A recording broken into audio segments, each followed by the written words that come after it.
Thank you very much, colleagues from TICA, from allowing us to be able to have this live streaming and a very effective platform to allow access from around the world to all the attendees. So again, I renew my thanks to Brother Amar, who is the convener and moderator of this session. But I would like to extend, first and foremost, a very warm welcome to our distinguished guests that joined us today from around the world. Extend thanks also to the experts, colleagues, and participants from all the globe for making it convenient to be with us in this session that is part of the ISDB 2022 annual meeting, which will be physically hosted in Sharm el-Sheikh in the Arab Republic of Egypt.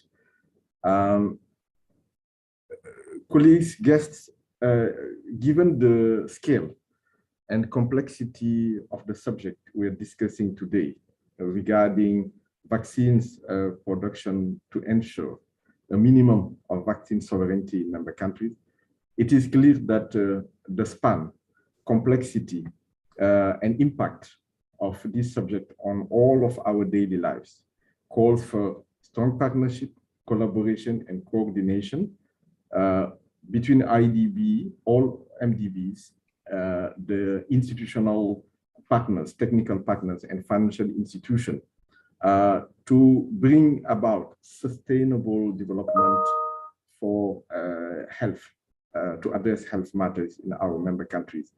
And the health sector has been and would remain one of the core strategic priorities of the bank. This is especially true in the area of vaccine development in one hand and vaccine manufacturing in the other hand, in the wake of the vaccine protectionism and the vaccine nationalism that we have all witnessed during the difficult time of COVID that we have gone through recently. And we should anticipate for the occurrence of similar issues in the future, God forbid, by strengthening our preparedness in this regard and teaming up together. I will refresh the audience on the fact that the bank health sector policy has a very specific pillar on the need to prioritize and strengthening public healthcare systems in terms of delivery and prevention, including when it comes to communicable diseases and pandemics management in general. And in that regard, I should emphasize the strategic direction that the bank has really strongly taken in implementing performance improvement framework for public healthcare systems in our member countries to prepare and prevent, again, the next future series of pandemics and strengthen the health development outcomes, especially towards the most needy countries and the most needy people.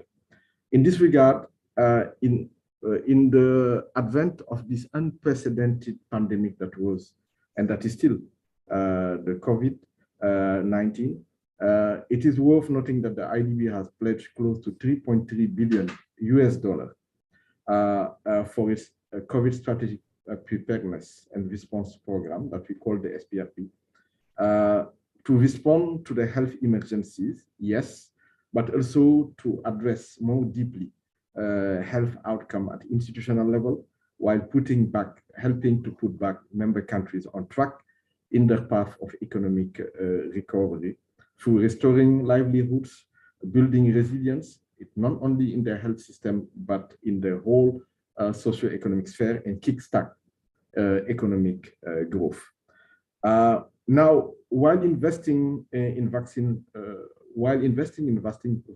production is necessary, we continue to believe on the need to strengthen, again, the primary healthcare systems capabilities to deliver on future pandemic services tools that are also essential for the successful deployment of all the interventions we are discussing today and that we'll be discussing in the near future. Therefore, after wishing you again a very successful seminar and thanking you again for attending, I would be pleased to leave the space now for the Director General of Global Practices to deliver the keynote speech on behalf of the bank and frame the good discussions that we are expecting to see today. Thank you very much again, and again, thanks for joining. Brother Amer, the floor is yours. Thank you. Thank you, Brother Idrissa. Distinguished guests, ladies and gentlemen, Assalamu alaikum wa rahmatullahi wa barakatuh, and a very good morning to all of you. On behalf of Vice President Operations, His Excellency Dr. Mansour Mukhtar, who has been impeached by last-minute urgencies, it gives me great pleasure to be here today at the side event of the Regional Capacity Development in Vaccines Production for Vaccine Sovereignty in ISDB member countries. Session organized in conjunction with the ISDB Annual Meeting 2022. Thank you all who have joined this session today, and thank you to the panelists and the organizing team for all your hard work and commitment to deliver this event within a broad internal and external partnership. Islamic Development Bank is a multilateral development institution working to improve people's lives in our 57 member countries across 4 continents. Health is deeply anchored in ISDB Group vision, with a focus on priority areas such as health systems, strengthening diseases prevention and control, and innovative health financing mechanisms. Since its inception, the ISDB Group has approved more than $7 billion for various programs in the health sector. A number of flagship programs on priority health issues have been successfully implemented, including fight against avoidable blindness, polio addiction programs, programs against obstetric fistula, malaria, HIV, non-communicable diseases, vaccines delivery to needy countries, and decisive actions on maternal, newborn, and child health. Since 2013, the ISDB approved hundreds of millions in grants and loans for diseases control programs in member states. ISDB has also gathered many success stories in supporting vaccine manufacturing in its member states through one, in the Avian Influenza Control Project for Egypt by approving the Avian Influenza Control Project worth $24 million loan. The project objective was to establish avian influenza vaccine production unit for reducing the burden of birds flu epidemic, which struck the country in 2008 with serious consequences on the poultry stock and impending threats to human lives in Egypt and beyond. Number 2, the support to yellow fever vaccine production project for Senegal by increasing the YV production capacity of Institute Pasteur Dakar from 4.5 million to 15 to 30 million doses per year. The total project cost was estimated at euro 23.3 million long. The French Agency for Development, AFD, contribution is worth euro 5 million, exactly 509 million. The government of Senegal contribution is an amount of 3.03 million euros. However, member countries with competitive advantage in vaccine manufacturing will require long-term and adapted financing for the upgrading of their vaccine industry. Distinguished guests, ladies and gentlemen, the ISDB Group COVID-19 Vaccine Access Facility, IVAC, development is crucial to pandemic plan preparedness and requires the participation and coordination of multiple stakeholders and partners. Indeed, an ISDB Group vaccine concessional de-risking facility backed by soft loans and philanthropic grants will need to be more strongly established to support this activity. In return, IsDB will negotiate a reduced procurement price for the long-term vaccine access activities. The reduced risk will open up room for mobilizing debt financing from private sector financiers. The financing will target two activities. First, project finance for the construction phase and operational phase of vaccine production facilities. And second, corporate finance for the procurement of equipment. Accordingly, the IsDB group is working tirelessly to provide fast-track assistance to its member countries. In this regard, the bank has recently embarked in developing the Partnership on Vaccine Alliance for Production and Immunization Program, with the aim of assisting member countries to develop their own capacity for vaccine production and access to quality and affordable vaccines.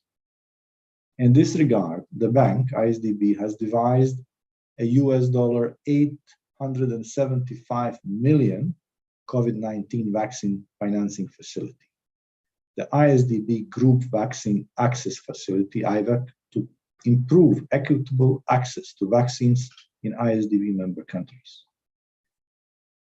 The IVAC operates to support IsDB member countries across the full spectrum of the vaccine global value chain, from development to manufacturing and procurement to delivery. The facility leverages the IsDB products, capitalizing on their comparative advantages.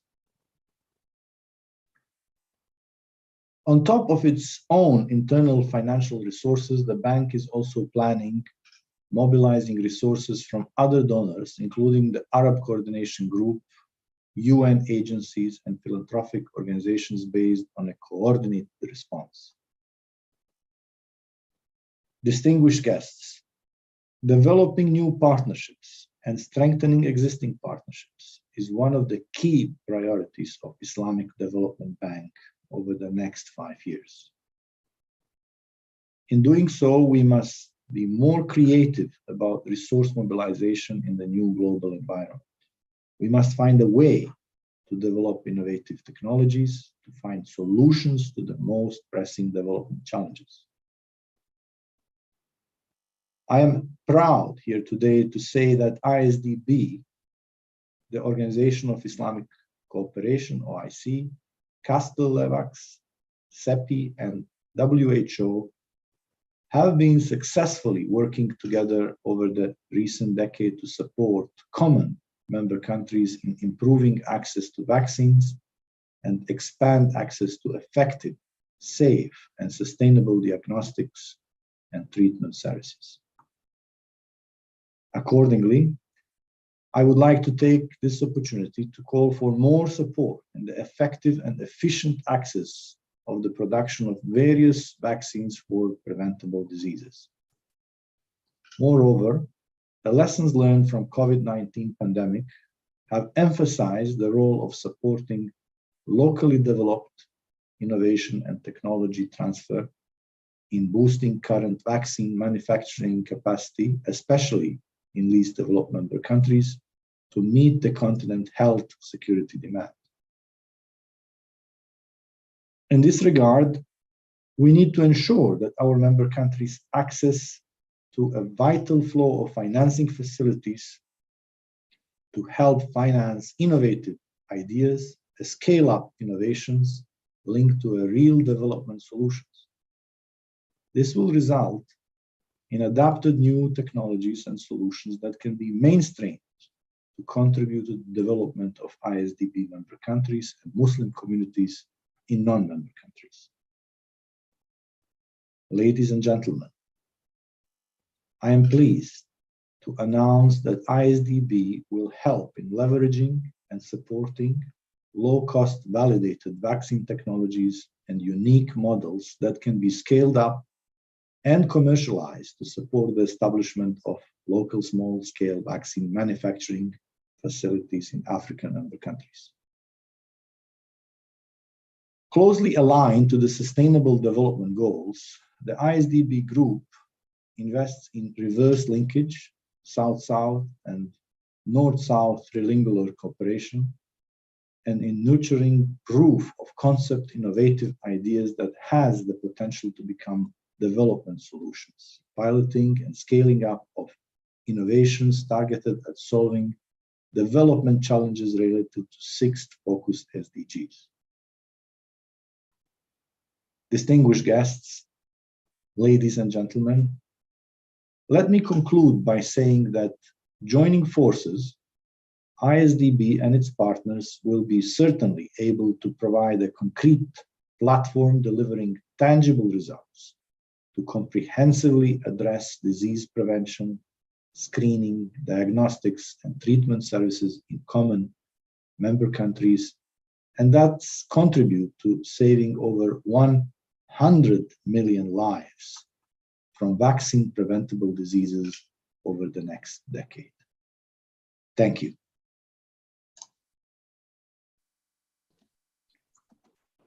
Thank you very much, Brother Amir Bovic, our Director General, Global Practice and Partnership, for this very deep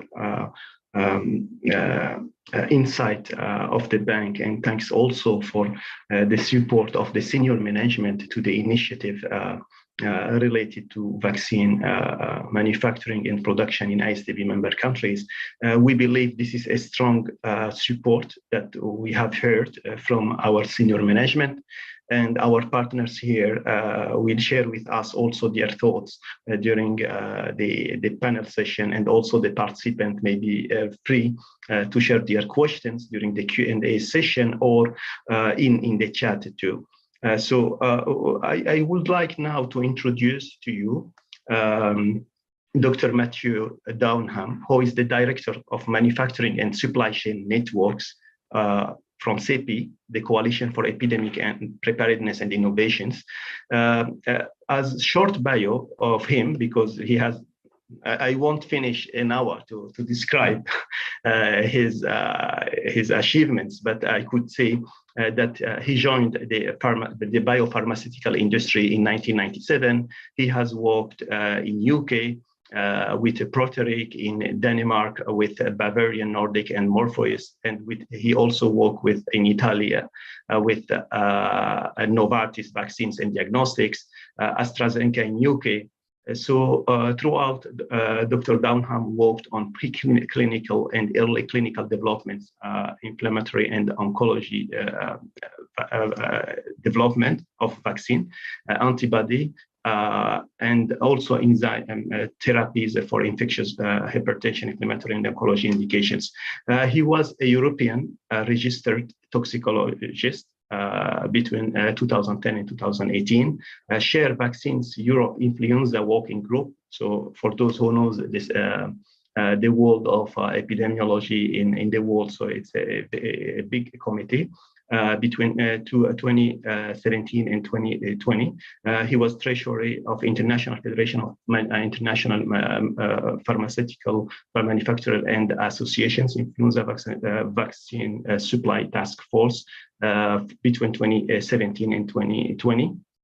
He was vice chair of the same as this association on biological diversity working group, and he has co-authored many publications, internationally reviewed, peer-reviewed, and referenced in 29 publications. And he joined in 2021 the Coalition for Epidemic Preparedness Innovation as the sustainable manufacturing lead. So I will stop here, Dr. Mathieu. So over to you. Please, you could share your presentation as you are our keynote speaker. Over. Thank you very much indeed, Amar, for that kind introduction. And you're right, I have done quite a lot. I didn't realize until sometimes when people read things out how much I've done. But I want to thank particularly Idrissa and Amer for their kind opportunity, and to all at IsDB to be able to deliver this presentation today. Ishraq, if it's possible, could we have the first slide, please? And thank you very much indeed.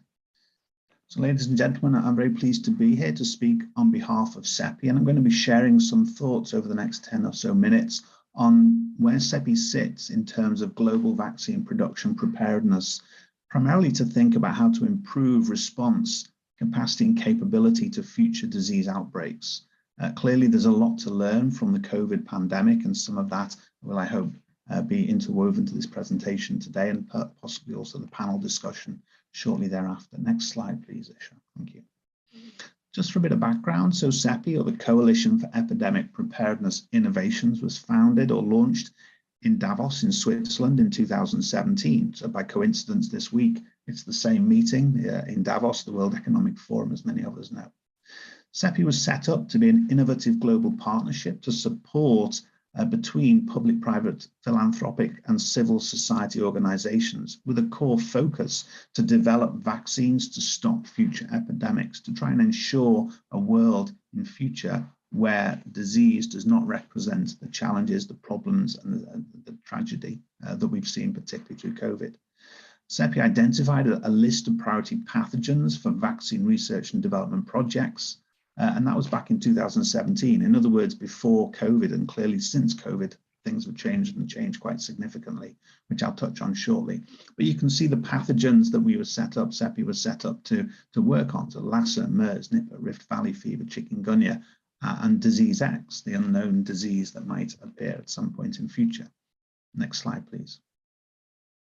So as mentioned, CEPI has been key in working on COVID vaccines. In fact, what CEPI did together with COVAX partners was instigate at-risk funding of COVID-19 vaccines. So this started in early 2020. Of course, COVID had just emerged, was starting to accelerate in its disease epidemiology. And to meet that demand, we needed to accelerate potential candidates for at-scale vaccine manufacture. In other words, we didn't know if those candidates were going to be successful. We didn't know if they were going to be effective. We didn't know if they'd raise immune responses. But had we not taken that at-risk step in early 2020, it would have delayed the availability of vaccines even more. We also addressed a kind of another element, and that is that you don't know which platform technology is going to be most suitable for the majority of people. So in a kind of spread betting kind of way, we invested in the mRNA vaccines, the viral vector vaccines, and protein subunit vaccines. And you can see the programs, the locations of those, the relative platforms on this slide here, all with an intent to meet the speed, the scale, and the access provision, the equitable access provision of COVID vaccines towards the end of 2020, rolling into 2021 and beyond. Now then, we have also recently launched that next generation element, how to identify broadly protective SARS-CoV-2 vaccine projects, such that each time a SARS-CoV-2 virus emerges, you don't necessarily have to develop a brand new vaccine that's strain specific. The broadly protective vaccine will hopefully cross-match and work effectively. So that's the intent of the broadly protective call that we have issued quite recently and are progressing with. Next slide, please. So CEPI's manufacturing strategy has recently been shaped through CEPI 2.0, which spans from 2022 to 2026. From a manufacturing perspective, we're looking to try and advance vaccine manufacturing solutions and processes. We're working collaboratively with many global organizations, but this also requires improving product characteristics to ensure their manufacturability, to ensure their production, to ensure that they can be more stable and able to be used, particularly in low middle income country settings where maybe the geography, the temperate conditions are more challenging, etc.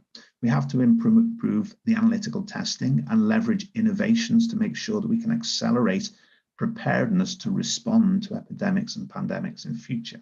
As a consequence, CEPI is establishing partnerships to support CEPI's portfolio. So they're the priority pathogens that we've just seen on the previous slide, but also core technologies like mRNA vaccines, live viral vaccines, etc. We're also contributing to a global network to improve vaccine manufacturing capacity, capability, and preparedness for public health outbreak responses, especially in low middle income countries. And I'll come back to this shortly as well. Obviously, also, we're advancing vaccine manufacturing innovations. We're trying to accelerate pandemic response and ensure equitable access by improving the time for provision, manufacture, but also the access to vaccines. The stability of vaccines improves their availability instantly and facilitates broader use particularly, as I say, in more challenging environments. The panel on the right, and I won't go through all these points in the interest of time, indicate what CEPI will and is planning and working towards doing, fundamentally also what we won't do. And that is, we won't be able to fund the build of vaccine manufacturing facilities or the renovation or the infrastructure. So it's that larger kind of civil engineering element, that building engineering element that CEPI will not fund, but it's what happens within the established facilities that is so key that CEPI is interested in. Next slide, please. So this just gives you a very brief overview of how CEPI is supporting global regions to improve their vaccine manufacturing. And as mentioned, there is a focus on low middle income countries. We're working with around 20 countries with vaccine manufacturing partners. We're supporting LMIC regions to improve their vaccine manufacturing capacity. And we're doing that together with key global partners, the World Health Organization, the United Nations, the African Union, CDC, of course, PATH, IFC, a division of the World Bank, the European Union. This is a short list. It is, believe me, much longer than that. And what we've done through the course of 2021 is we instigated a survey of vaccine manufacturing capacity capability across Africa, Latin America, the Caribbean, the Middle East, Southeast Asia, Western Pacific.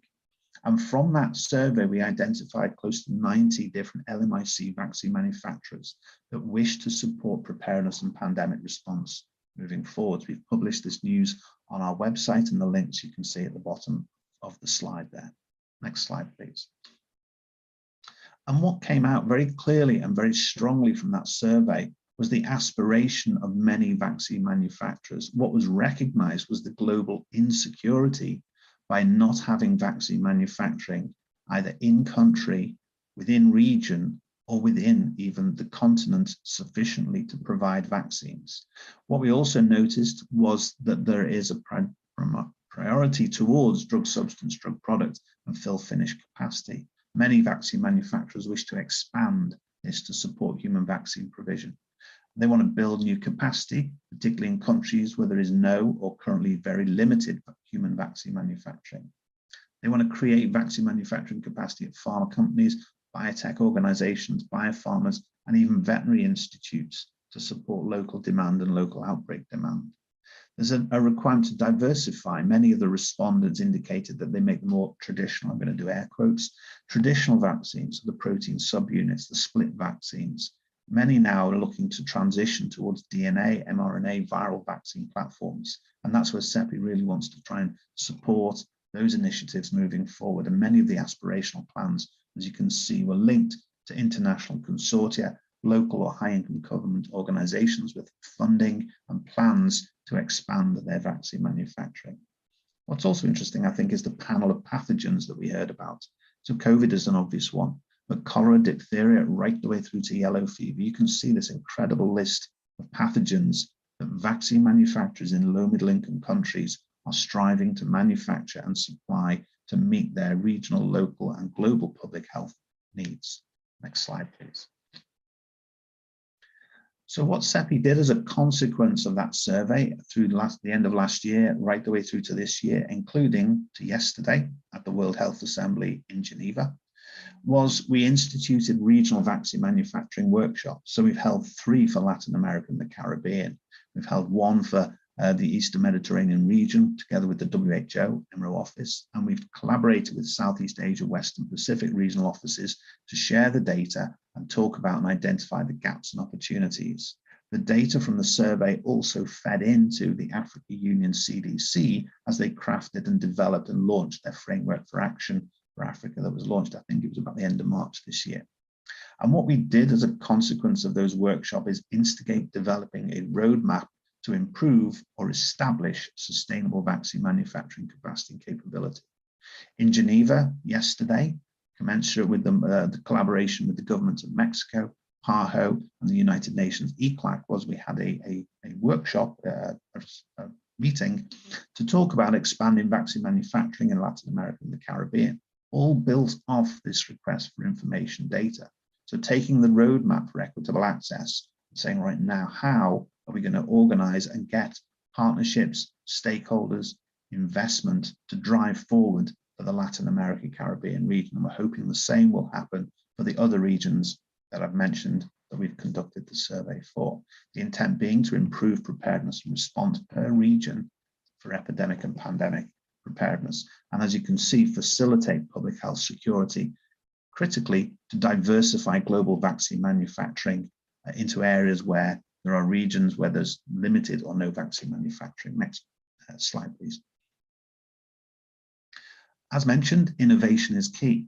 I mean, the I in CEPI is for innovation. And what we've done very recently is we have launched a call for proposal to start thinking through how to improve the thermostability of vaccines. Now, this instantly would facilitate the supply of vaccines, as mentioned, into challenging geographies, regions of the planet which have difficult questions, etc., and areas where you need a better expiry period for vaccines, particularly those like mRNA that require -80 storage currently.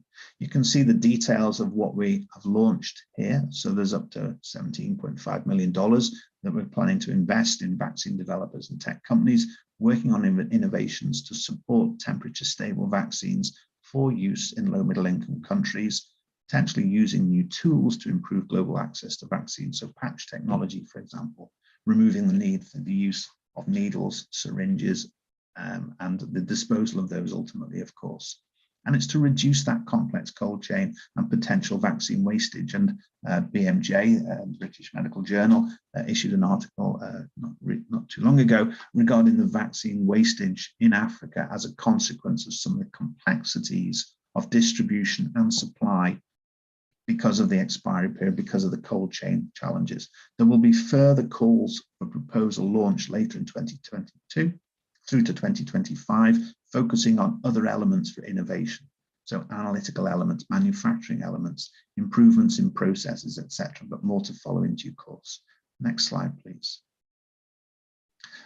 More recently as well, CEPI has launched an expression of interest to identify vaccine development manufacturing facilities that we will engage with as preferred partners. So we will establish a network of preferred partner facilities that we will undertake and fund vaccine development, manufacture, supply, and implementation of innovations, primarily to support CEPI 2.0 and the priority disease pathogens and prototype vaccines, to accelerate delivery against future emerging threats, simultaneously improving the vaccine capability and capacity in LMIC regions within the facilities that are part of this network. And we have a sizable quantity of funds ready to invest accordingly, not just technically speaking, but into the priority pathogens. We want to complement CEPI and global stakeholder geodiversification vaccine manufacture. We're working with preferred partners, as I mentioned, on a fee for service, but we're also thinking about how to fund that, not just through CEPI, but there are public health stakeholders, public-private partnerships, and financial investors, for example, the IsDB, that may be interested in co-supporting this priority partnership, this network of facilities that we're engaging and working with. And fundamentally, we wish to establish a more robust, agile, effective global vaccine infrastructure to prepare and respond to safeguard global public health security in future. In other words, learning from that lesson from the request for information from 2021, the call that we unanimously got right the way across all regions was the need to safeguard global public health security. And that's what we are enacting with this preparedness facility network. Next slide, please. So I hope, as I've illustrated in the 10 or 15 minutes I've got, that CEPI sits in this unique position to connect organizations. It has an extensive network that allows it to pool and deploy resources in ways maybe nation states often cannot. We're a not-for-profit, non-government organization. So we sit within this central pivot of working with governments and pharma industries, academia, regulators, philanthropies, civil society and health organizations, and of course, investment organizations as well. So I believe this is my last slide. I'm looking forward to the panel discussion, and I hope this just shares some of the aspirations and the thoughts of CEPI in terms of what we've done from a vaccine manufacturing perspective and where we're hoping to go and transition over the next few years through to 2026 to further help improve global vaccine preparedness and response to outbreaks in future. Thank you very much indeed. And the last slide is just links that you are welcome to visit to get further information. And I can see from Amar in the chat that there is a request to share the links that are on the slides a little early, which I'll do once I've finished. So thank you very much indeed. And Ishraq, thank you for changing the slides for me.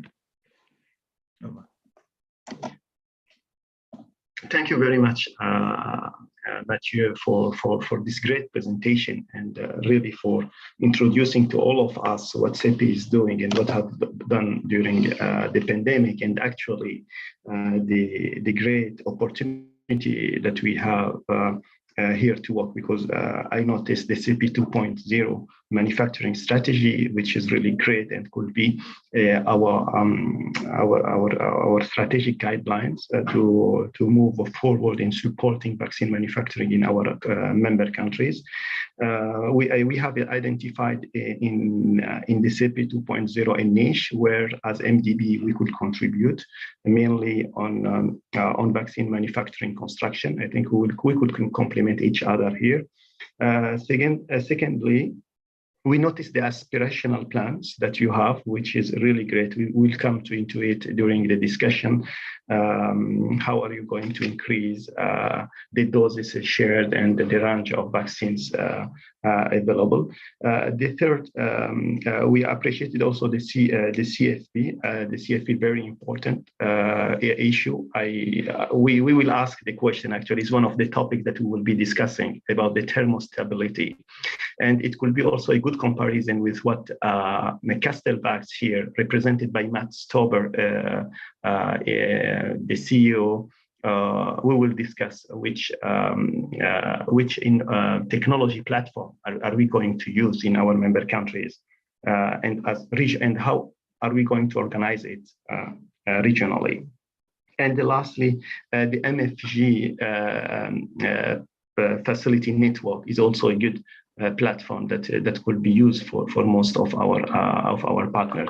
So now, without thank you very much. So we can move to the panel session. Mathieu is also a member of the panel session. So please, distinguished guests, ladies and gentlemen, feel free to share your questions on the presentation in the chat. So he will be responding to all your questions. So actually, let me introduce to you the speakers, the speakers during the session. I have already introduced Mathieu, but I will start by Abdunnoor Sekendi, who is representing the OIC, the Organization for Islamic Cooperation. He is in charge of developing the various guidelines, policies, and plans for science, technology, health, and water related resolutions. He's also coordinating various ministerial meetings, mainly one that where we are meeting each year, and different committees, the one related to the Ministry of Health, to discuss the OIC strategic health plan of actions. So 2014 and 2023, from which our strategy, our health strategy, the IsDB new health strategy is inspired, actually. And is fully aligned with. So we have also Dr.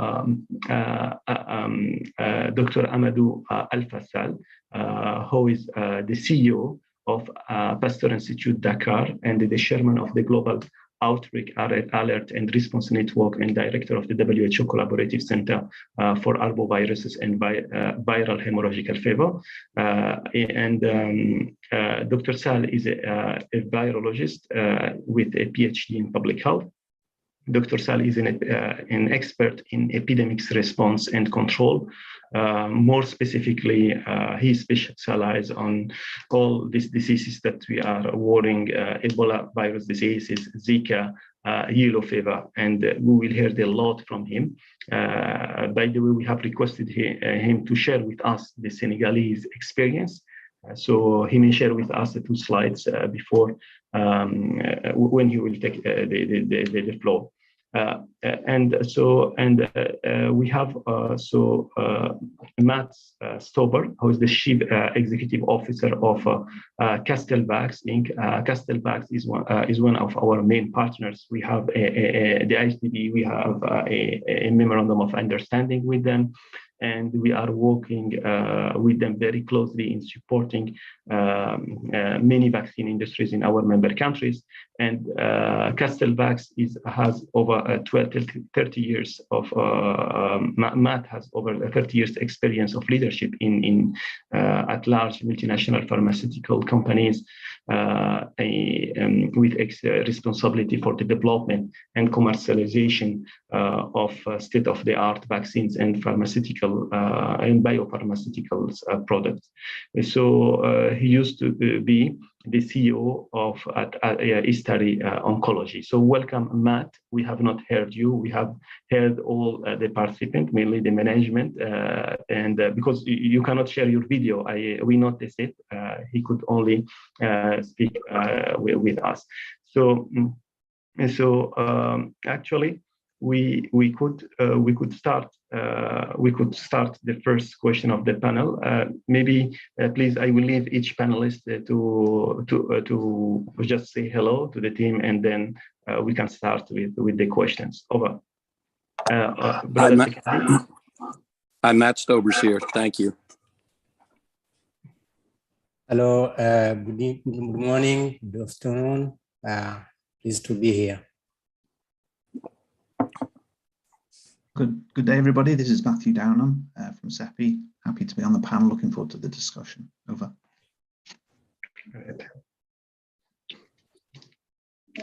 Dr. Amadou, are you here?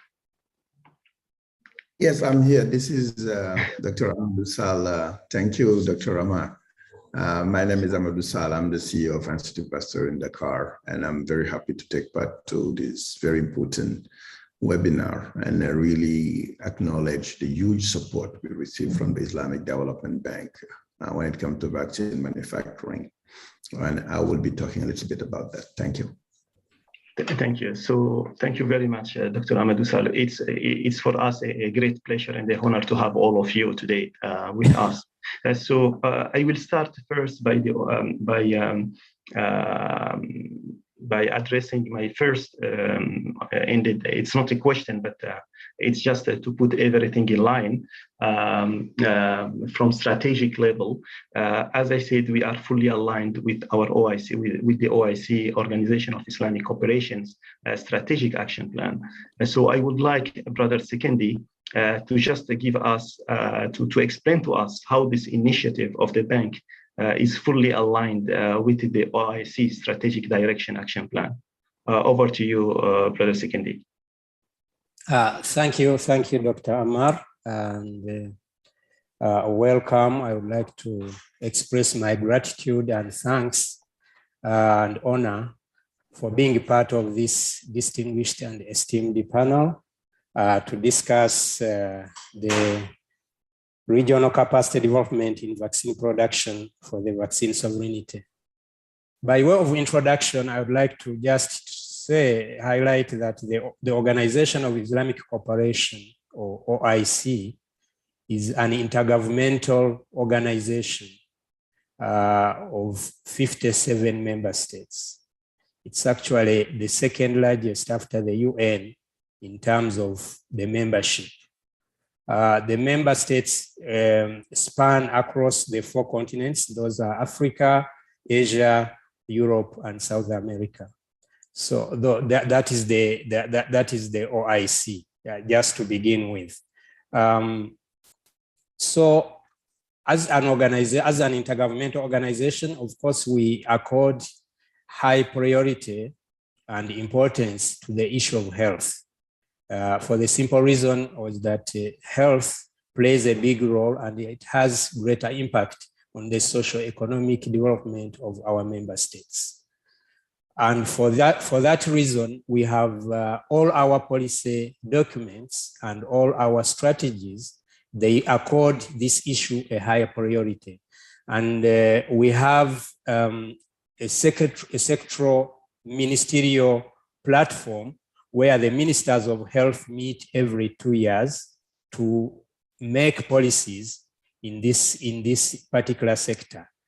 And it is within this framework that the OIC developed and adopted the OIC Strategic Health Program of Action, SHPA, which Dr. Amari is asking about, way back in 2013.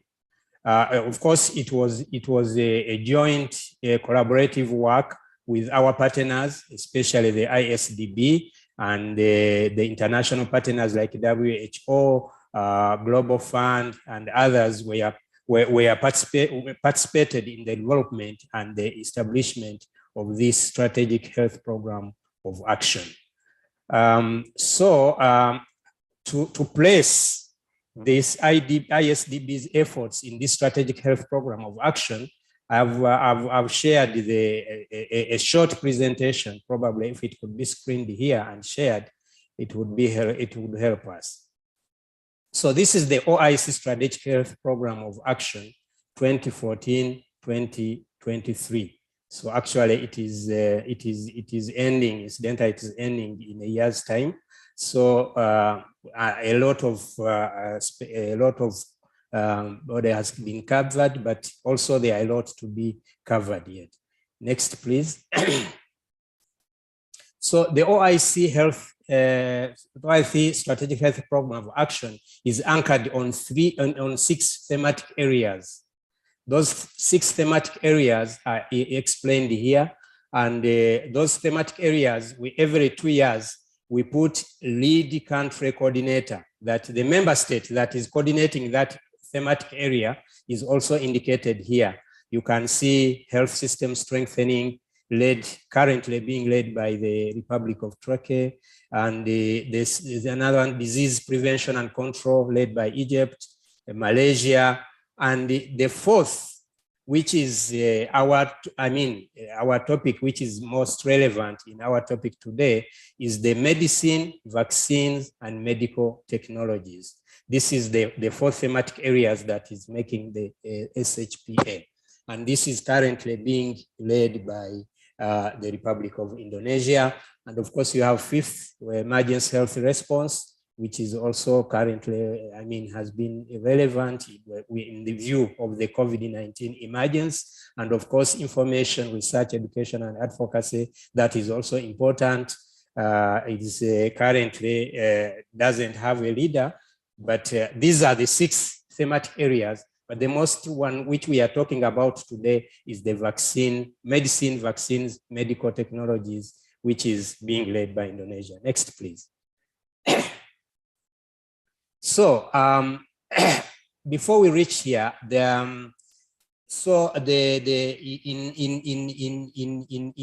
2013, we decided, when we are adopting the program, the ministers decided to bring together all the vaccine manufacturers in the OIC member states, especially the indigenous companies, private and government, but indigenous companies, to bring them together to see how they can cooperate, because the leaders had identified the issue of self-reliance in this production and supply of vaccines as one of the strategic objectives of the OIC. Of course, many considerations were being, were considered. One of them being the fact that most of our member states are vulnerable.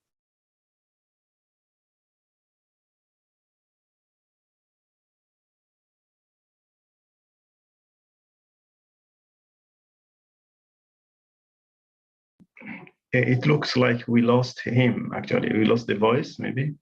Yeah. Yeah, it does. It looks like we lost the voice. Yeah. Yeah, even the picture look frozen. So, okay, he may have a technical issue just for the sake of saving time. So when he will be back, we will continue. Dr. Amadou Sall, are you back, Brother Sikendi? No. So Dr. Amadou Sall, over to you as the only country that is representing us, representing our member country today, Senegal. So over to you for your kind, the small presentation on the achievement of Pasteur Institute Dakar and the collaboration with IsDB with respect to vaccine manufacturing. Thank you. Thank you very much, Dr. Amar. I'll just try quickly to put a couple of slides so I can explain what we're doing right now and where we stand from this IPD. I don't know whether you are seeing my slides. Could you see it, Dr. Amar? Yes, we see your slide, but put it on presentation mode. Great. Yeah, it's on presentation mode, actually. Yeah. Okay, very much. Thank you. No, I just wanted to, with a couple of slides, just to give you a sense of what we're doing here in Dakar with the support of IsDB as one of the major and first partners.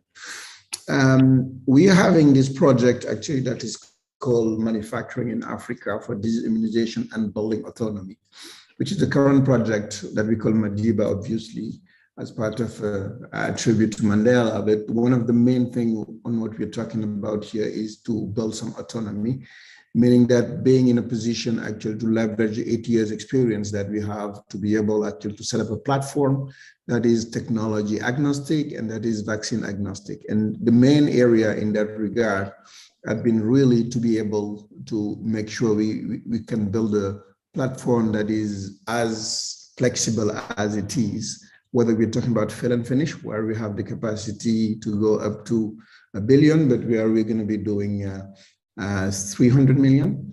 And also we're building some platform that is using cell culture or RNA messenger, thanks to some partnership we are having, to be able actually to make different sort of vaccine, whether they are pandemic, epidemic, or linked to expanded program of immunization. Now, for some of you not familiar with Senegal, this is Dakar, and what you can see here is Institut Pasteur is really right here.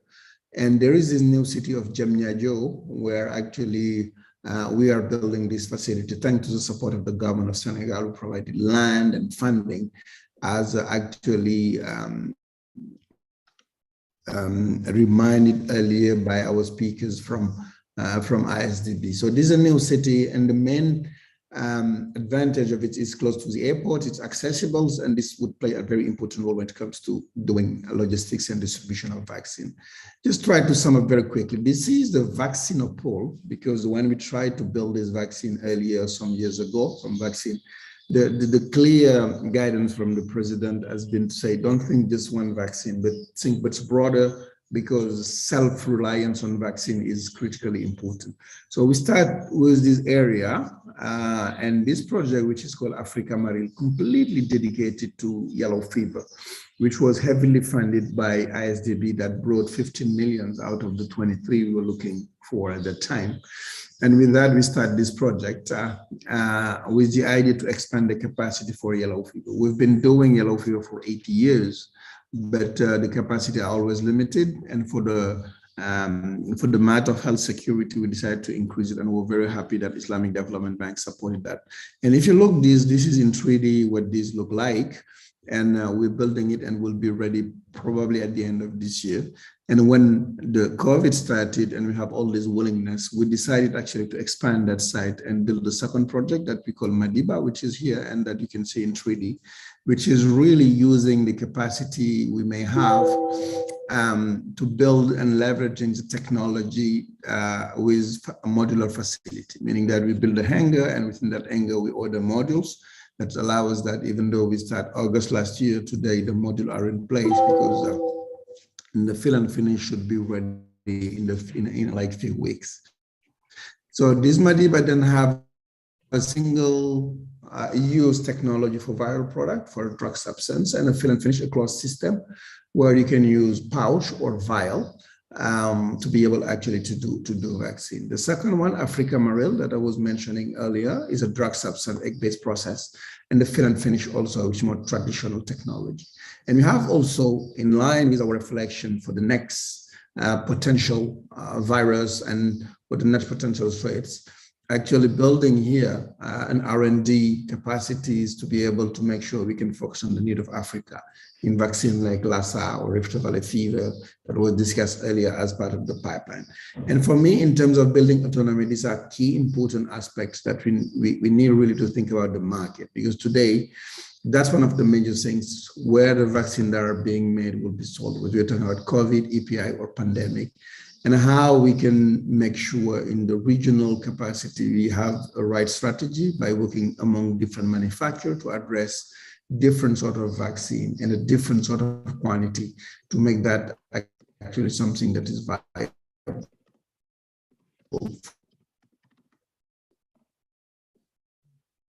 for the whole different region to cover the needs. Just to get first part is finished, and right now people are working inside to get this ending for the end of this year. So just want to stop there. Don't want to be too long with this image, and where we believe that we're preparing well for the future, and this is good for health security of Africa and also for the rest of the world, as COVID has showed us. I'll stop here, Dr. Amar, and we'd be happy to answer any sort of questions. Thanks. Thank you very much, Dr. Sal. It's a really a great indeed initiative that you have conducted. Actually, you have initiated in Senegal, and thanks to the support of the government of Senegal for such initiative. So this is showing. This is showing so the vision of the government and its great plan. So the Senegal emergence, Senegal emergent by 2030, and I think you would be raising the sun not only for Senegal, but also it's for the West Africa region and for Africa, for all Africa actually. And it's worth mentioning here that Pasteur Institute Dakar is the first producer of yellow fever and meningitis. So the ACYW 135 vaccines, so for all Africa actually, and it's and actually the objectives of the bank support is that to expand its production, as Brother Amir, our Director General, mentioned in his speech. We are targeting to expand this production up to 30 million doses, and as you know, for those who are in the vaccine market, one of the big gap that we have today is in meningitis and in yellow fever production around the world. So instead, you will not only be leading for the region, for Africa, but also for the world. Thank you, Dr. Amadou. And I was really happy to see that we have something that have pushed from the ground since my last visit in Thiès for 3 years ago. Congratulations, congratulations. So now I have a question to Mathieu Downham from CEPI. Mathieu, when the pandemic started, many experts, epidemiologists around the world, admit that there were too pessimistic with respect to the vaccine, to the COVID-19 vaccine arrival. So we were pessimistic on how quickly this vaccine could be available globally, because most of us were saying, when people in the bank were asking me, I was telling, it will come, you have to wait it for 1 year, for at least 2 years. But today we are convinced that we could have a vaccine in 6 months. Or we could be more prepared for the next pandemic to have a vaccine in 6 months. So could you explain to us what's happened? So what has changed? What has changed in this very short time? Over, Mathieu. Thank you very much indeed, Amar, for that incredible question. And it ties very closely into something called CEPI's 100-day aspiration. As you rightfully mentioned there, the COVID pandemic, when it broke, if you look from the point at which the sequence data was available, which was January 2020, to availability of the data to submit for regulatory review of vaccine candidates, That was about a 340, 350 day period, which is incredibly short. I mean, normal vaccine development takes anywhere up to 10 years, 15 years. Dr. Sal, I'm sure, could speak to this as well from the experience of Senegal's Senegal's experience with yellow fever, for example. So to do all of that in 300 and whatever it was days, 340 days is incredible. And it really tested things like taking at risk vaccine manufacturing steps, advancing clinical trials, and new ways of working from a regulatory submission perspective.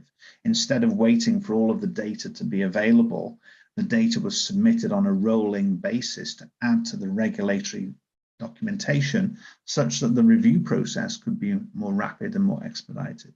So what CEPI has been doing, thinking about the 100-day aspiration, is how to take some of the lessons learned from the response to COVID and saying, okay, we managed to do that for COVID. What could we do to support preparedness and response such that we could manufacture vaccines and start supplying them for human use, whether it's clinical trials or commercial, within 100 days?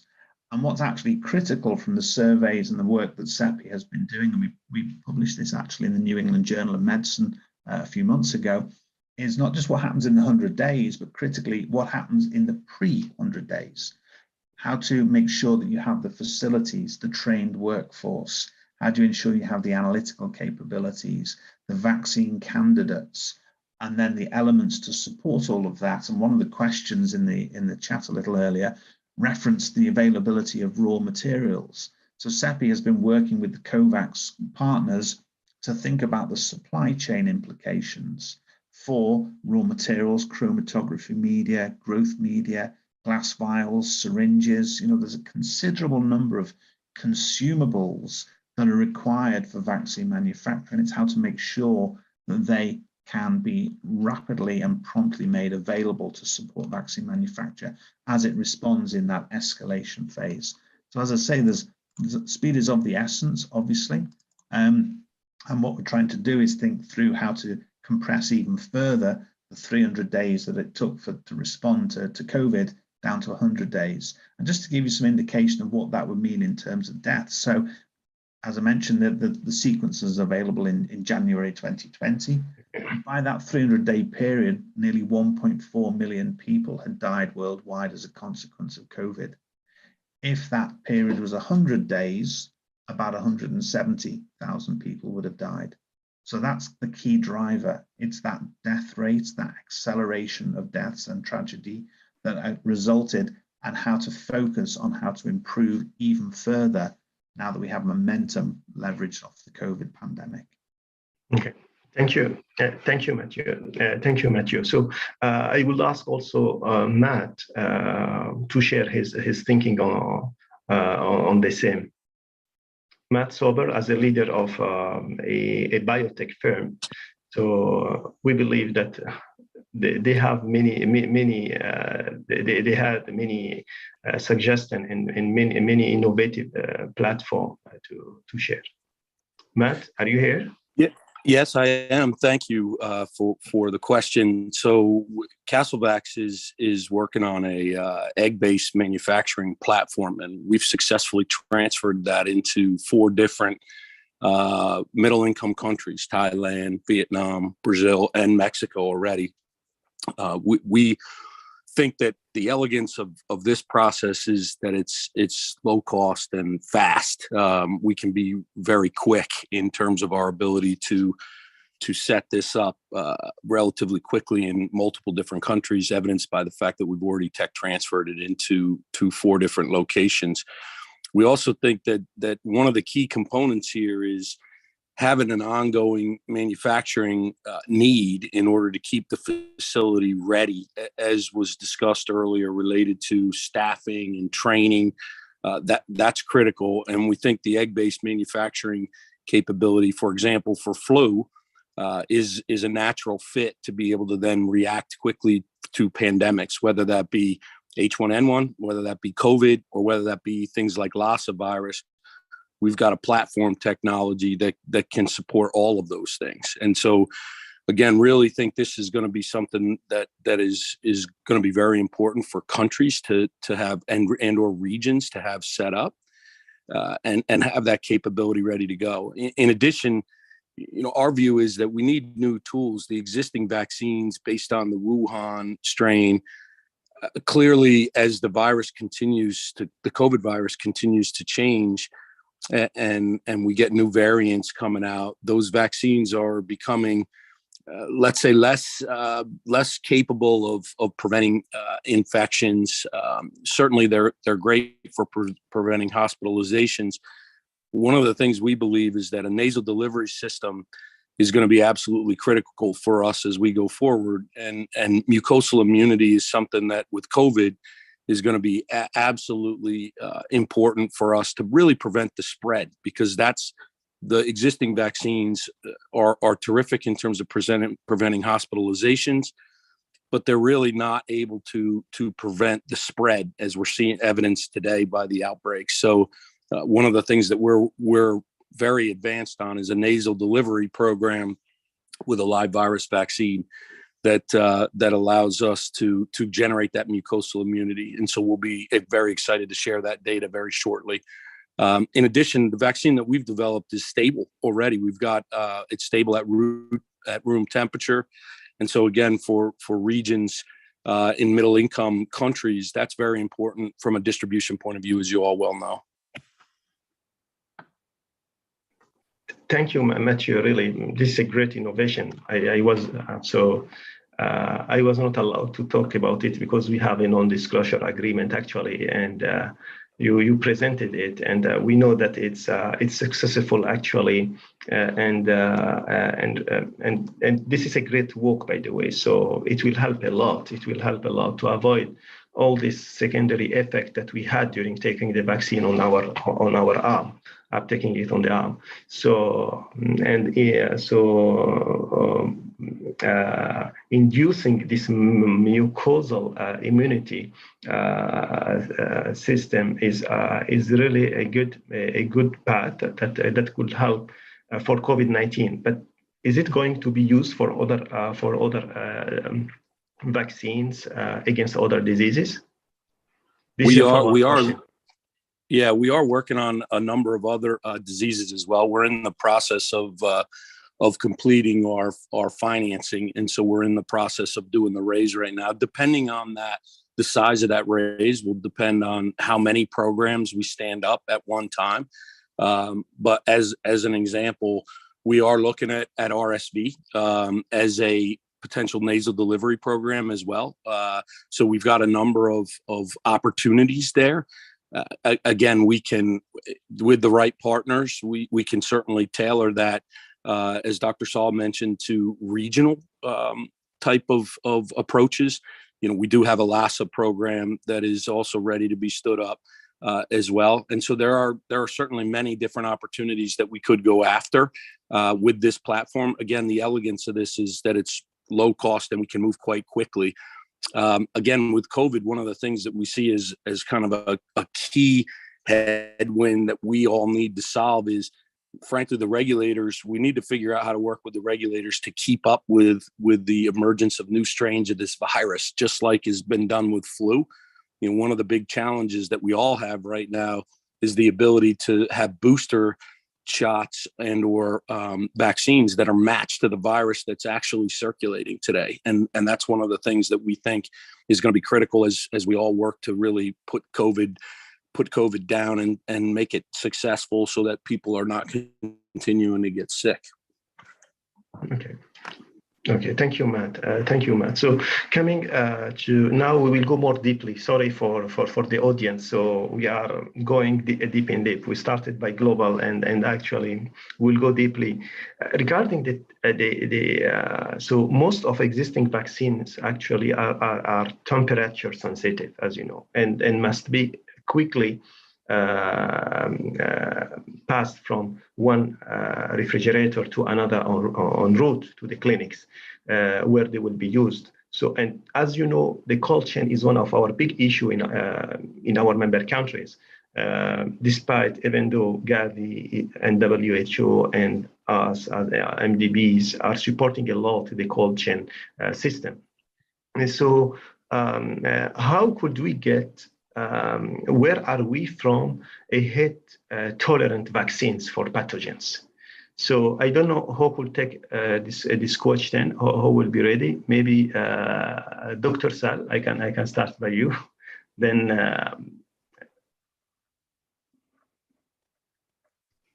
No, definitely. I think the thermostability is one of the key things in when it comes to this vaccine, and particularly in area like Africa.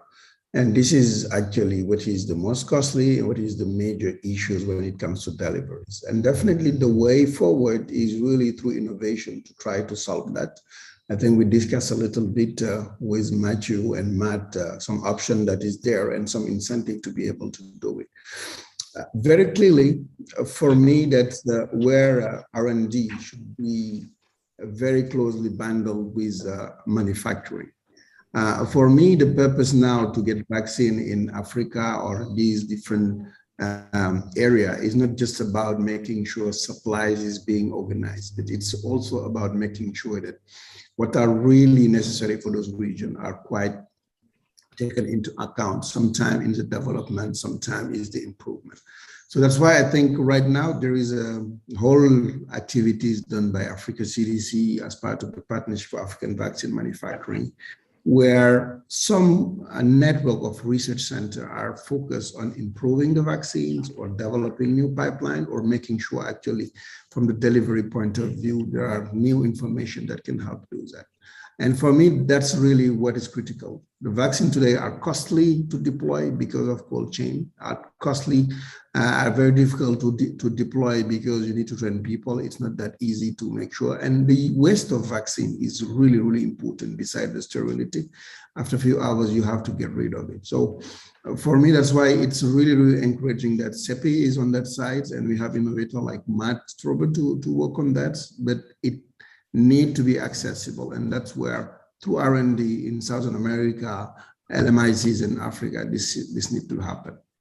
Thank you. Great. No, it's yes, indeed, we need to have this thermostable technology actually before giving the floor to Mathieu. I took here one of my notes. So I had a meeting on 11th March 2021, so like more than 1 year and a half, actually with, it was a strategic dialogue on vaccine development with WHO. And at that time, we were discussing the opportunity to have the mRNA technology to make it available in Africa in some regions. So, and we have discussed Egypt and Indonesia and Senegal actually. And at that time, I recalled the issue that we were facing was two issues. So I think one actually, Dr. Amadou Sall for Senegal, he may be lifting it shortly, which is related to the infrastructure. At least they need a lab of 100 a class B environment, not a class A. So this is was one the first discussion. And the second, in terms of financing too, in terms of financing, we're talking about $400 million to have to support an entire sub-region. So how Pasteur Institute or how Indonesia could support this region, and about $45 million to make up to 20 million doses of mRNA vaccine. So how far are we? What have we achieved so far in terms of having this technology, this thermostable technology, and have we, or could we transfer it to a regional center like Pasteur Institute Dakar, which is a WHO and CEPI collaborative center? Over to you, Mathieu. Thank you very much, Omar. And this comes back arguably to the call for proposal that CEPI has launched literally in the last few months to identify thermostability capability. We've had an incredible response to this call, and we are currently reviewing and planning how to invest. But certainly to your point, thermostability and ensuring the expiry period of vaccines is extended such that they can be more adequately supplied, distributed, and used in challenging geographies and environments is critical. To give you some illustration, we often see in the COVAX community wonderful pictures of narrow boats going up rivers through tropical jungles with a box perched on the front of the boat that has the vaccine in. But also in that box, there is the temperature control, there is the temperature control logger, there is the packaging around the box, etc. It's so big, it sometimes overlaps the side of the boat. And it's how to mitigate the need for that kind of infrastructure to support getting vaccines into remote communities, which requires vaccine stable profiles to ensure that and ensure that readily. Also, the need or the reliance on needles and syringes, and to mitigate that as well. The demand for those is significant, obviously. In fact, there's a meeting a little later today to consider that with a number of global players in terms of how to manage that to meet the demand for vaccines, particularly in remote geographies. So thermostability, or stability full stop, is a key element for considering how to leverage novel vaccines and vaccine technologies in future.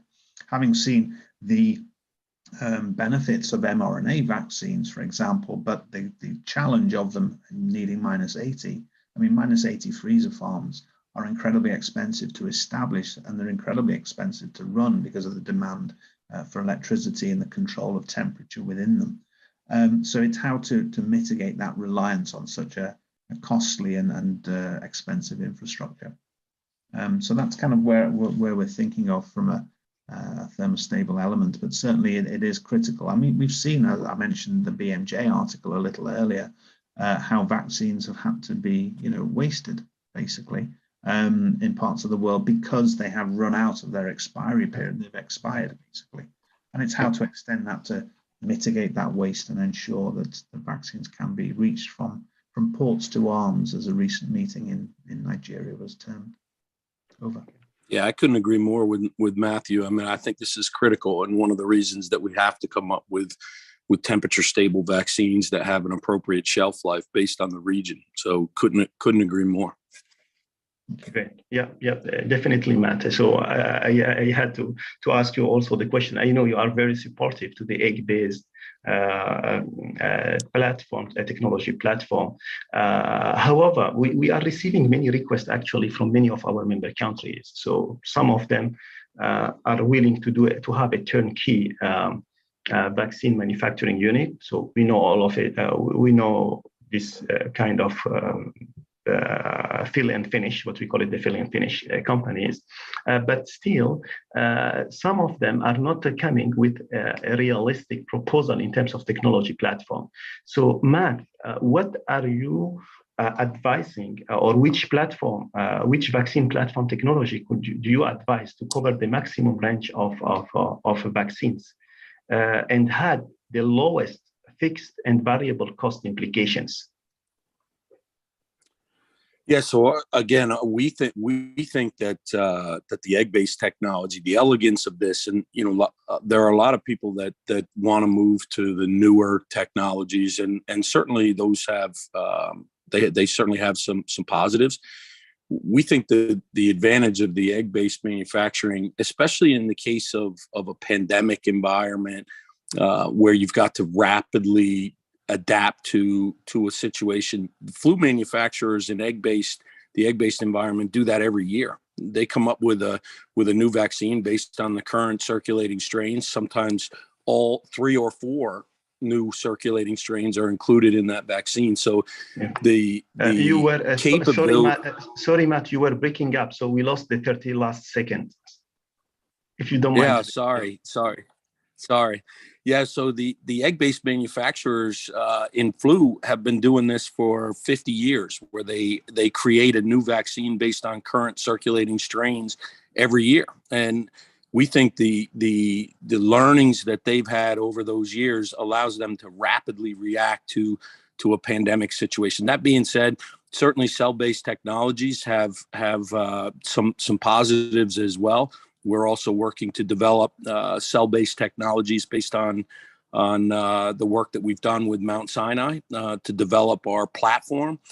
Again, I think Dr. Saul mentioned that we have to have a regional approach for these different situations. We're also working on Lassa virus and a number of others. But the key is that you have the research capabilities stood up to be able to respond to viruses that are circulating in the particular region. And again, we've got a technology that we believe we can develop those vaccines based on a regional approach with partners in those areas. Thank you. So, Dr. Sal, do you agree with what Matt said? Yeah, I'm 100%. What Matt is saying sounds like music to my ears, in the sense that one thing that to me is very important. We have a lot of enthusiasm, is to make sure we make good use of this enthusiasm. And I think in this regard, number one is the partnership to build those capacity is critical, in the sense that we have to pick the right vaccine, we have to pick the right people that have the capacity to make sure this is available and made locally in Africa for Africa. Number two, and I think Matthew was actually rating that in the box, is the coordination. I mean, one of the key things about this work is not only transferring the technology, but have a partnership and a coordination that would deliver actually what is needed. We talk a little bit about the market, which is, for me, absolutely critical. But if you want to make enough vaccine to cover all the need and not all manufacturers doing the same thing or rushing for one vaccine or the others, we need to make sure we coordinate that. So that's why I think I strongly believe in the fact that if you have a good coordination with the support of CEPI, African CDC, WHO, whoever is qualified to do that, all of them together, it may help to deliver what we need in terms of vaccine sustainability. And the last part is the finance. For me, right now, we discussed, earlier a little bit, our project is like $220 million that need to be mobilized within like less than a year and things, which imply that not only we have to find finance, but you need to have partners that can work out the procedure to make it available in the due time. And when we do this investment, for me, it's critically important to invest not only for this COVID crisis, but have a much broader view of pandemic preparedness. So once we face another pandemic, we may not be in the same situation. So many that investing in capacity for manufacture, but also for R&D, which is critical, and in the right pipeline and the market, the right market shaping. So that's what I can say in terms of reaction. Thank you, Dr. Sal. So talking about sustainability, actually, the sustainability, we are looking it into from two perspectives. The first one, I'm not someone who is supporting a lot the turnkey vaccine manufacturing unit, because maybe in emergency period it could work. It's not an issue because we need more vaccines, but it's not sustainable in the long term because we need to have a capacity building. So that's why existing manufacturing like you and really we appreciate it here a lot that we have seen this research and development, a big warehouse that you have put in place in TS.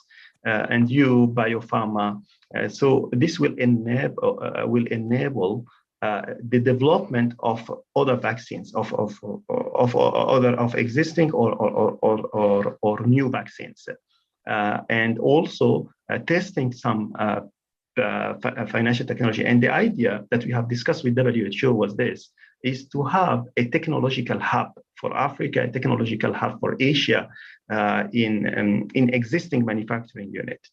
So this is part of the sustainability one.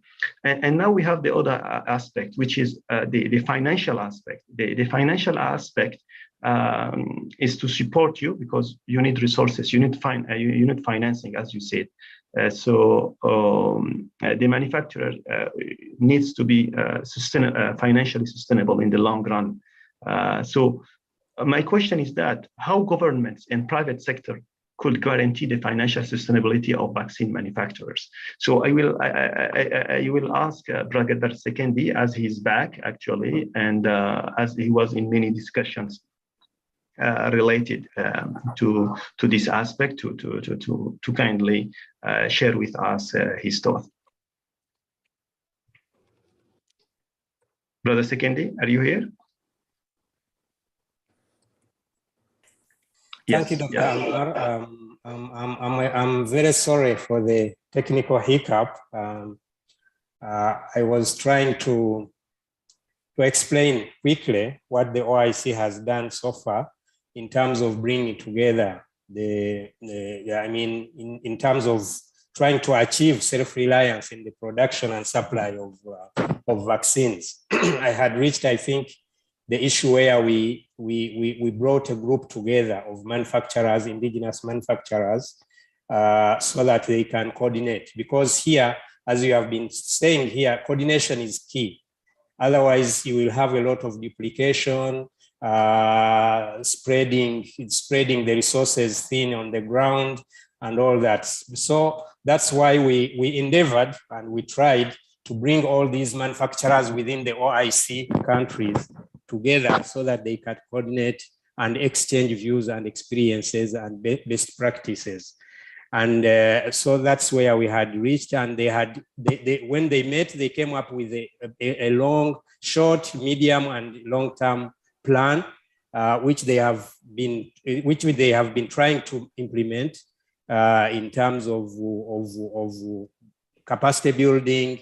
They have been, having exchanges between themselves, like Biopharma in Indonesia, having some cooperation with Pasteur Institute in Tunisia, and the Arabio in Saudi Arabia, and even to the extent of even staff attachment. The staff from this group, they go and spend some time in the other group. So we think that was a kind of good coordination between the manufacturers. We have continued to appeal to member states and all other companies that have not yet joined this group to join, so that there can be that kind of exchange and capacity building. We emphasize capacity building, like you said, for sustainability, there is need for capacity building.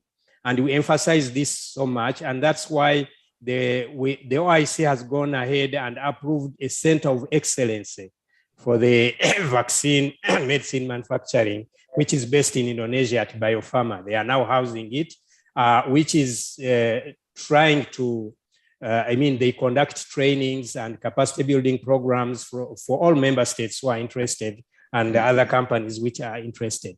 So with this, we think that in terms of capacity, sustainability, in terms of building the capacity, this one we are trying to move in this direction, and we are open to any ideas and suggestions. In terms of financial sustainability, of course, this is the biggest issue. And here I would like to express our gratitude and appreciation to the IsDB, which has come up with this IsDB vaccine access facility, which will go a long way in helping our manufacturers or upcoming manufacturers in accessing the requisite financial resources, because this is the biggest issue, obviously, and for the, apart from these others, but the financial issue is a big issue. And we are also continuing, of course, to mobilize the political will, because all this will not happen unless the countries and the governments give their political will. Other things can be done, but if there is no political will to move, and the local investment into this, because there is also need for local investment.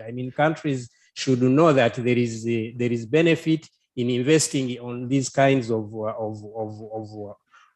projects, as COVID-19 has really, demonstrated that at the end, when you need it, that's when you realize that actually investment into such thing should have been important in the first place. So on our side, as the OIC, we continue to mobilize the political will at every opportunity given, at every platform. We continue to promote this idea of self-reliance in the production and supply of vaccines. Thank you, Mr. Great, thank you, Brother Sekendi, really for. So we took note of the capacity building for sustainability on technical side, and the political will on financial side. My question is to Dr. Sal. Dr. Sal, how helpful or is the private sector with you if you have, when you submit to them your business plan for finance? Yes, I think, Dr. Amar, you're bringing a very important question.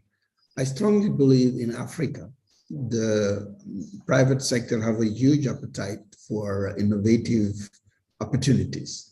But we need to convince them when it comes to vaccine manufacturing about the opportunity for them, because this is some sort of first implied quite large investment. Second, some sort of long-term investment. So my answer to your question is there is appetite for that. There is much more an educational approach to have, because the private sector is interested in terms of banking, and some of them have quite a lot of appetite, but very limited in terms of size on what they can put in more like long-term.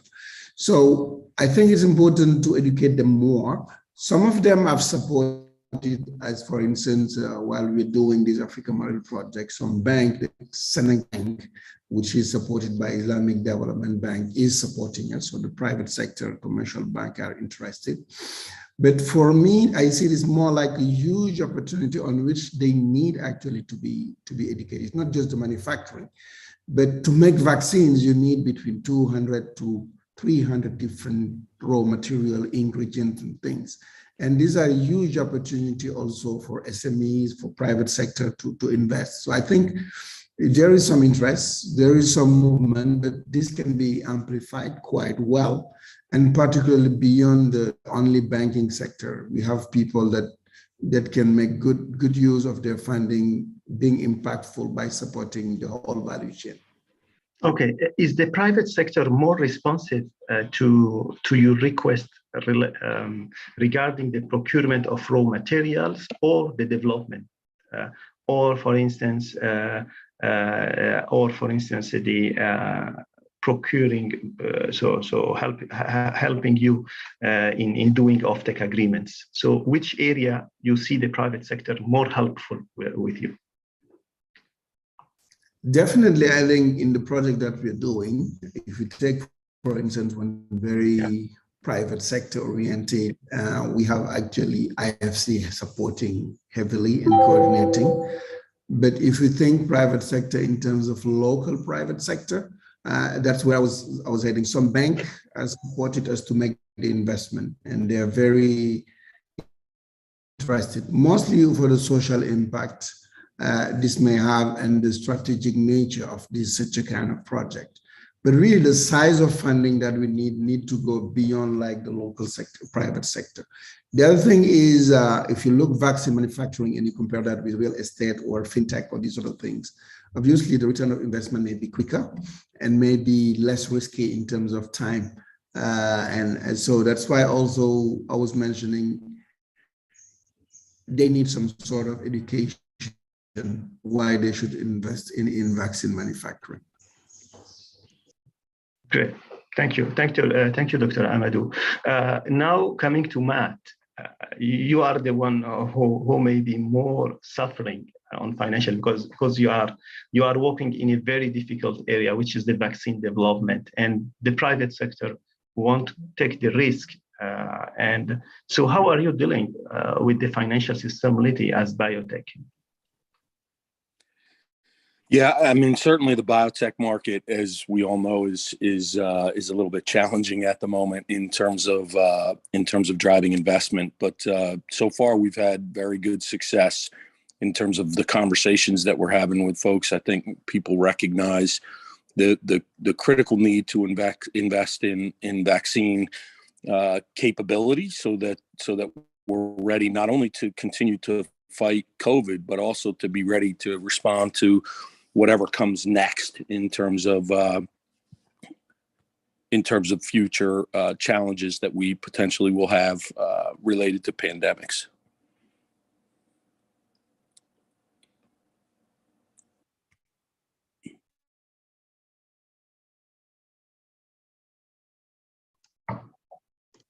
Did I lose you guys? Yes, Did I lose? Matt. Okay. Matt? Yeah. Yes, Matt, I think you are breaking up. Yeah, okay. Now, Yeah, I'm sorry, having some trouble with the connection. So, but yeah, so the biotech market is certainly tricky at the moment in terms of raising money. But we're having good conversations with folks in this regard. Okay, that's great. And so how? So maybe this may be a tricky question, but how are you convincing them to support you? Well, I mean, look, I think, again, there are lots of people out doing development work right now. Our approach is one to, again, leverage existing capacity that is available in the egg-based manufacturing space. Again, the key components here are a room temperature stable vaccine, a different tool. One of the things that we found is that people are hesitant to invest in another, I'll say, intramuscular injection program that frankly has not prevented the existing virus from continuing to spread, and so coming up with a novel approach in terms of being able to really stop the spread of the virus, and we think the nasal delivery and driving mucosal immunity is critical in terms of having a tool that with mucosal immunity could potentially prevent the spread. And so that's the area that people are interested in investing in because it's differentiated. Okay. So thank you, Matt. We have Matthew who has to drop out for another meeting. Actually, so I will give him the floor for a minute or two to give us his main takeaways. So the question that we have prepared for the last question related to how we could improve or what are the recommendations that you could give us as a CEPI in terms of improving regional capacity for self-reliance on vaccines. Over to you, Matthew. Thank you, Amar, and apologies, I need to drop it.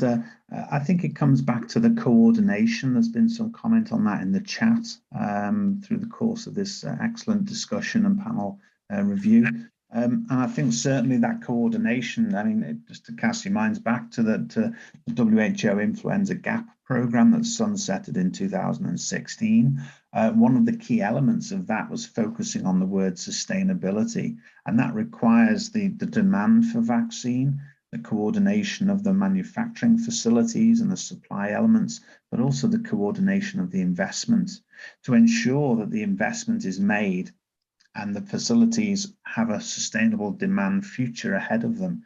Now, we often speak with people from South Africa, for example, who liken it to the World Cup infrastructure that they have in South Africa. These facilities were built for the World Cup in South Africa a few years ago, but now largely are falling into disrepair. And it's to avoid that investment, that build, that boom, but then that bust. And it's how to focus on that, requiring that coordination.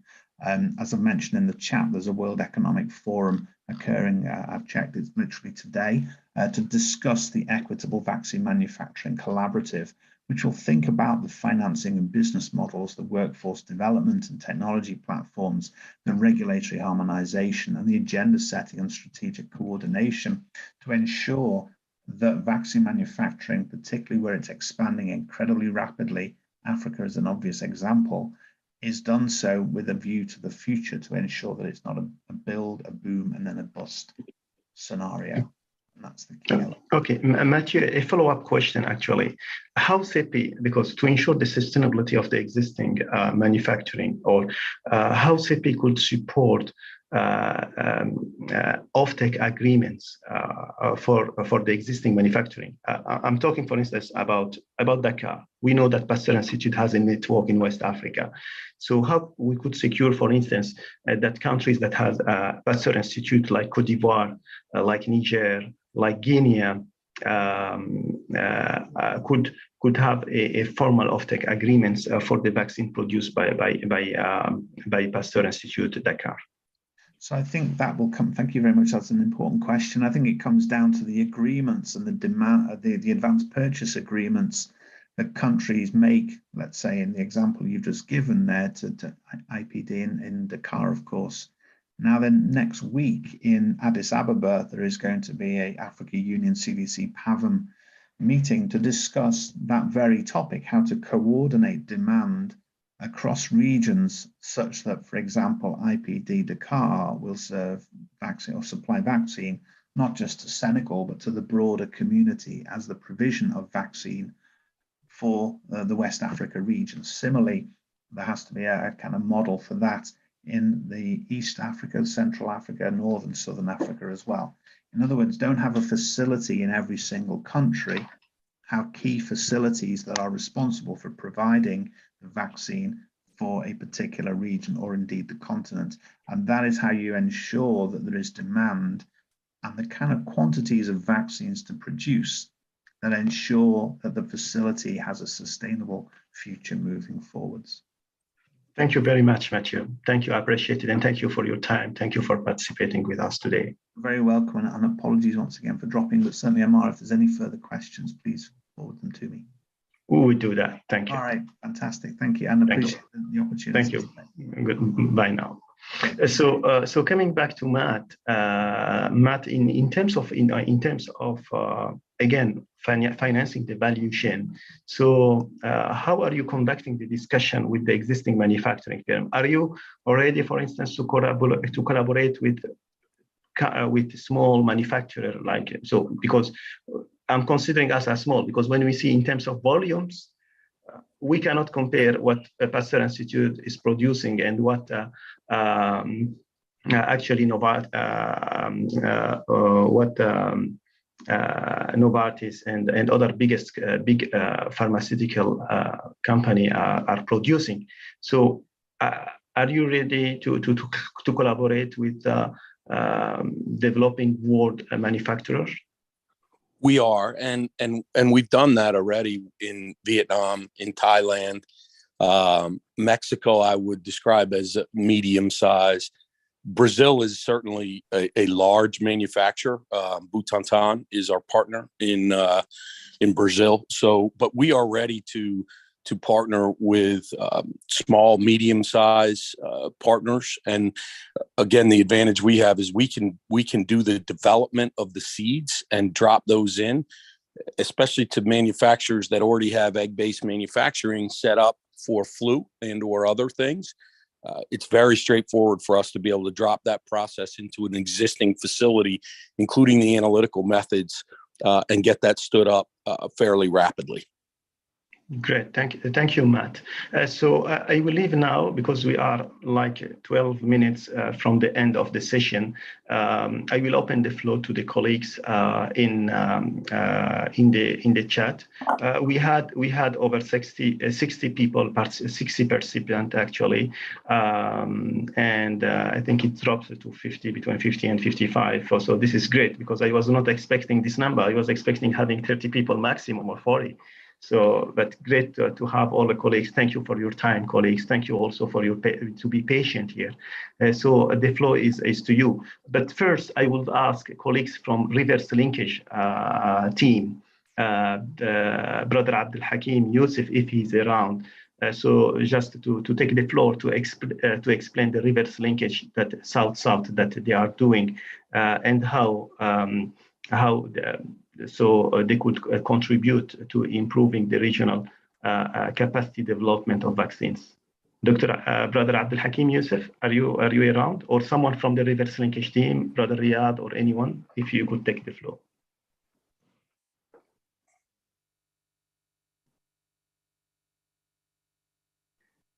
So I think no one is taking the floor. So okay, I believe that he's not around.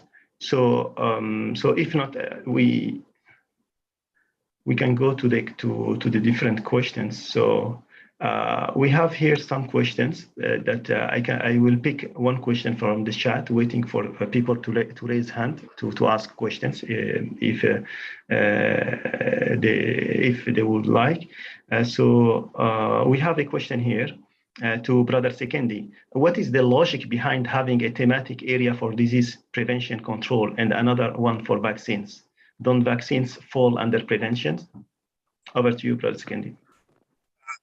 Thank you, Dr. Amar, for that question. I think the whole issue is about emphasis. The issue was to emphasize, because the overriding purpose of the thematic area for vaccine and medicine was to achieve self-reliance in the production and supply of these issues of the vaccines and medicines. So it was a question of emphasis, to emphasize the issue of production and access, provide access to our member states and our people to these products, the vaccines, especially the vaccines. So that's why it was just given an independent or separate thematic area right from the prevention, which prevention of course varies. It's not only vaccines that prevent, other issues prevent, like the other diseases, lifestyles, and others are also kind of prevention. So here we are emphasizing the vaccines and the medicine in terms of self-reliance and production and access. That's why there is that variance.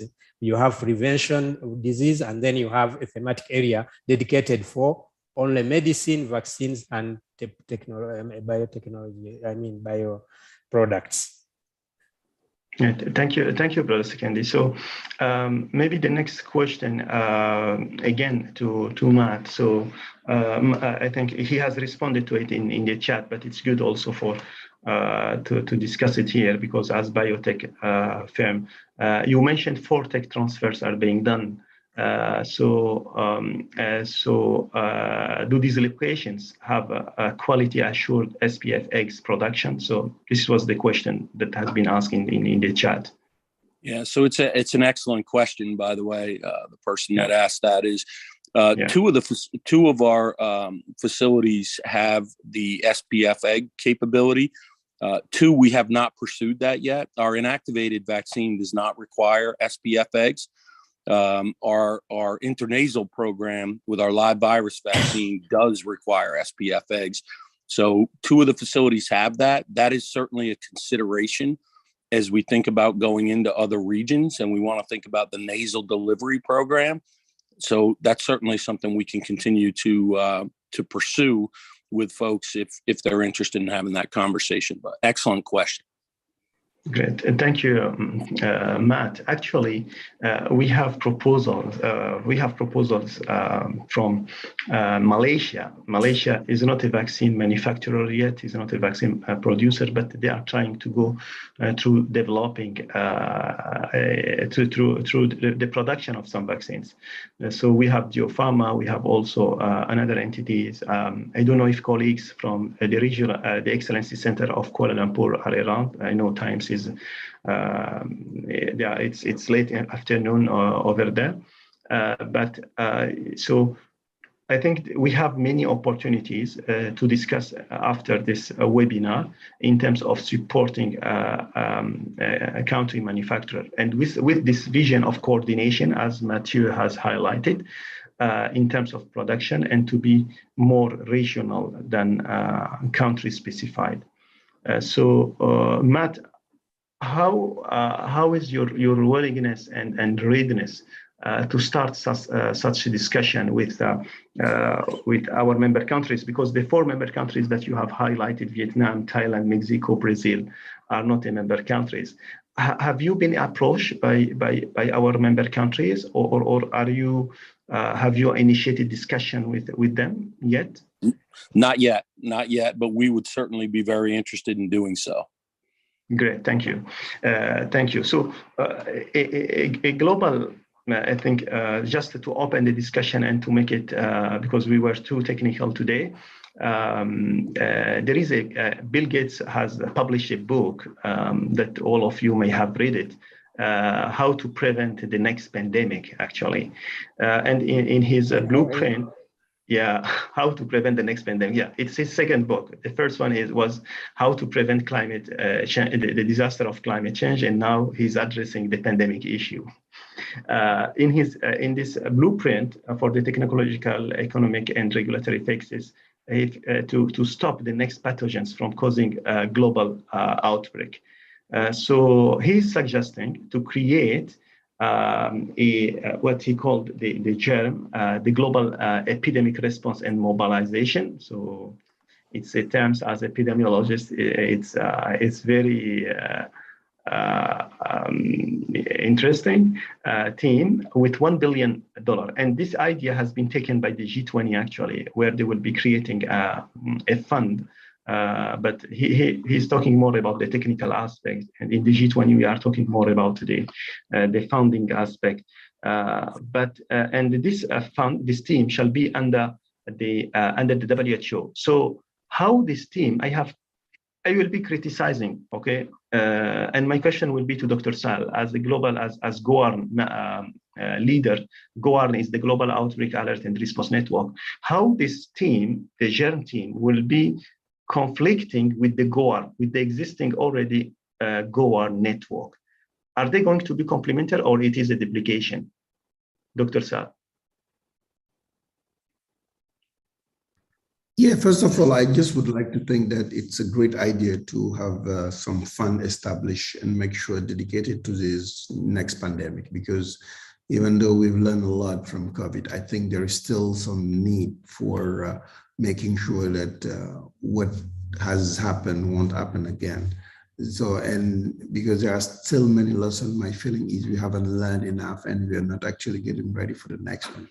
Now, concerning GOARN and GERM, I think they are quite complementary. GOARN is very much focused on response and doing the alert, while I understood GERM is much broader. So GOARN could be extremely, interactive and collaborative with GERM. I don't think it's a duplication, but probably they can find a good way actually to work together. The reason why I'm saying that is the principle for GOARN is really to make sure they can provide institution. They have an institution network where their role is really to make sure they support country in terms of alert or in terms of response. And all this expertise that is now for decades can be a huge input when people design work in making ready for the future, whether it's about surveillance or whether it's about response, vaccine manufacturing, and making sure really we have this collaborative sort of platform. So that's why I don't see this as necessarily a duplication, but probably a good way to operate together. But this needs to be discussed between GERMS and GOARN, definitely.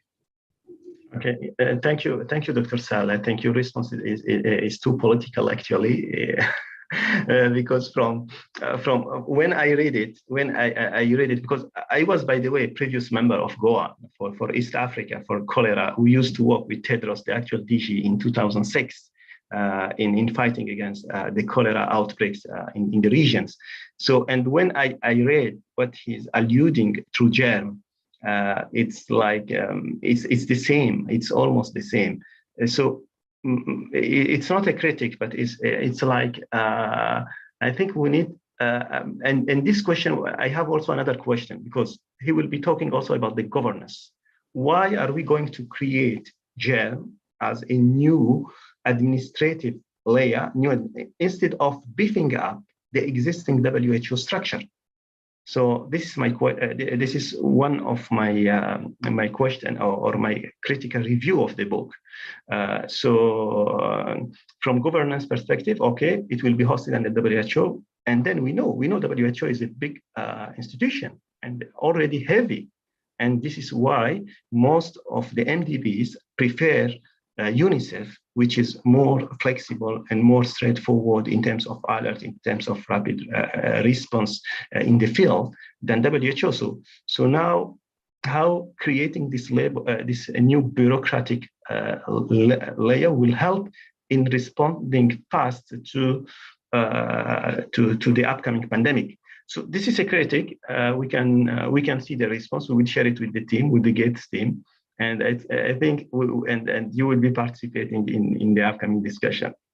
So thank you very much, all of you. Before ending the webinar, we will give the floor to each of you to give us 1 minute or 2 minutes, the main takeaway and your main recommendation from your different, your multidisciplinary perspective. So I will start by Brother Sekendi.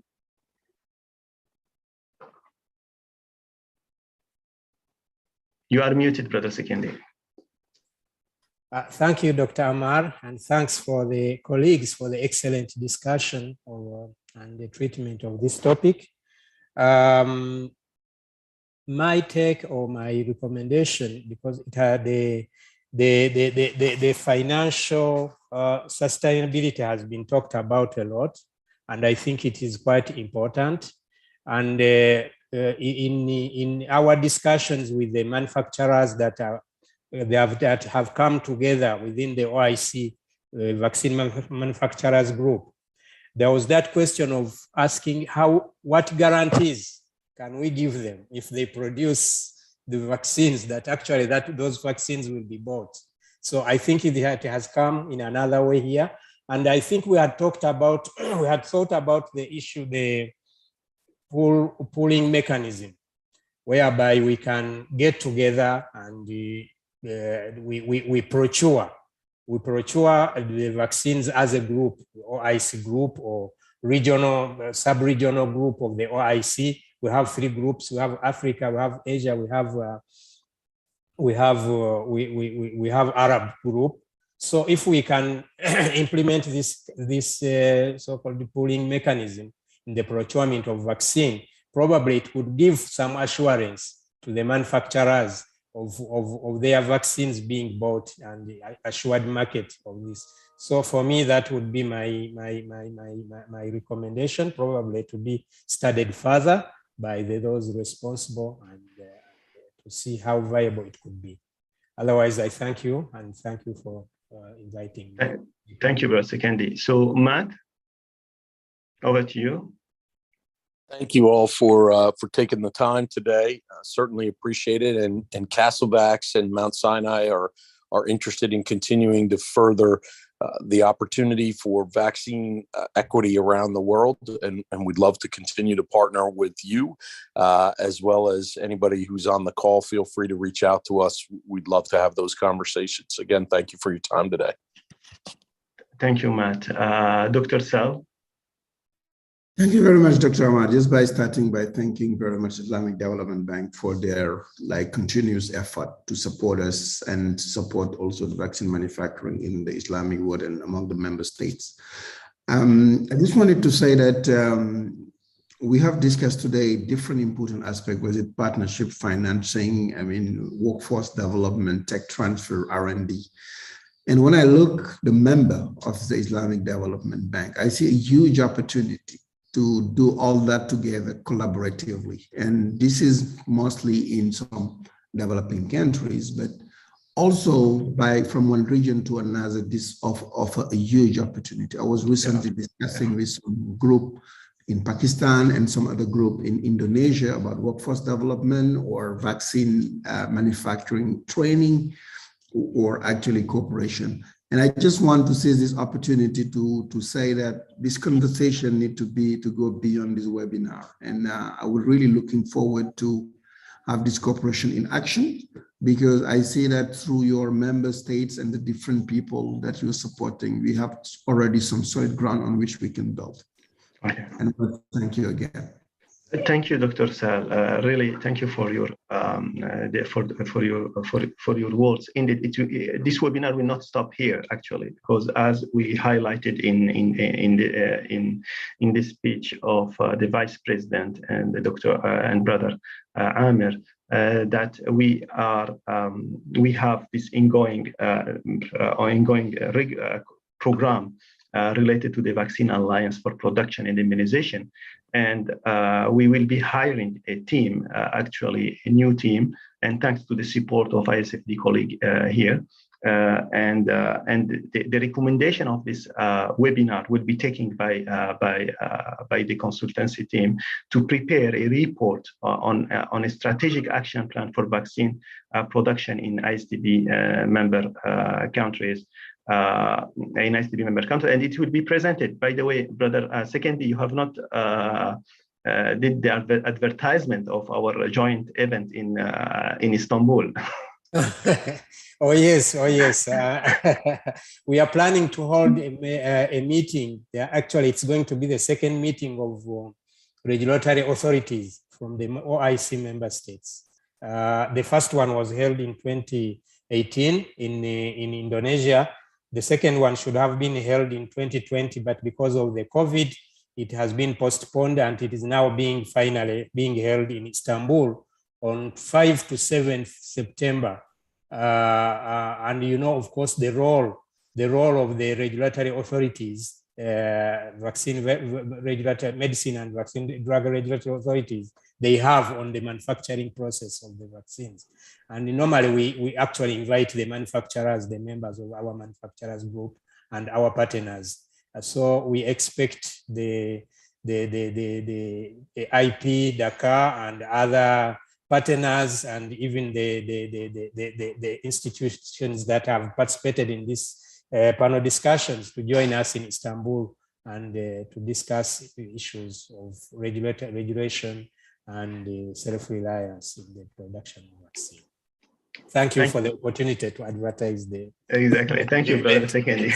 Thank you. And we will have a working section on BAPI and IVAC during this session, actually. So I will give the floor to our director to give us his closing remarks or his blessing. Over to you, Brother Idrissa. Thank you very much, Brother Amar, and thanks to all the attendees. But huge thanks to the panelists. I think that we are leaving this event with a sentiment of satisfaction that the main question addressed to make the substance of this webinar have been adequately addressed by very competent panelists that have given us not only clear answers, but also avenues of solution on the issues that are still needed to discuss further and build a stronger coalition around it. So word of satisfaction, but also word of satisfaction seeing that the ball is rolling. If the subject of this webinar was about regional capacity development in vaccine production, with the goal of attaining some self-sufficiency within the member countries, I think that initiatives of the kind we have seen with Pasteur Institute of Dakar, who are concretely expanding their abilities and capabilities to produce. So we are no longer in the theory. Who have the land, who have the facility that is being constructed, expanded, gives us hope that we are running in the right direction with a key on regionalization and pooling, co-location of capabilities and investment in order to be able to produce at scale and therefore make the investment worth it also from a financial point of view and not only from a development point of view. That is very reassuring to us. We are also very reassured to see that efforts are being done by research institutions, academia, towards issues related to thermostability of vaccines of new generation. One of the key challenges that have been faced during this COVID and showing a big paradox whereby countries that are much in need of vaccination given their level of coverage in terms of a complete vaccinal cursus have been throwing vaccines that are worth millions of US dollars of poor contributors' money. So we believe that those kind of elements of research come, yes, to a certain one of the objectives of this discussion is that not only financing is key, but also technology is key if we want to be able to comprehensively address the issue of equal access or comparable access to vaccination for the whole humanity. So I think that the conclusion reached there helping us definitely to sharpen the way. We will continue to engage with member countries and institutes at the national, regional, and continental level, like the CDC for the African Union, but institutes like Pasteur and other regional networks, with the collaboration and convening power of structures like OIC, it is our umbrella institution, to collectively allow our countries to break the cycle of vaccine nationalism and in general drugs and medical substances and drug manufacturing to address the priority diseases, be those ones being the neglected ones that are many in our countries and which do not attract enough attention from the global donor community. And we believe that with this kind of partnership, we can make it. Thank you. Thank you, Brother Idrissa. So thank you for all of you for joining. Thank you for your time. Thank you for your question, for your participations. And we will be keeping you posted on our next meetings. Thank you. Thank you. Thank you. Bye-bye. Assalamu alaikum wa rahmatullahi wa barakatuh. Wa alaikum assalam wa rahmatullahi wa barakatuh. Alaikum salam.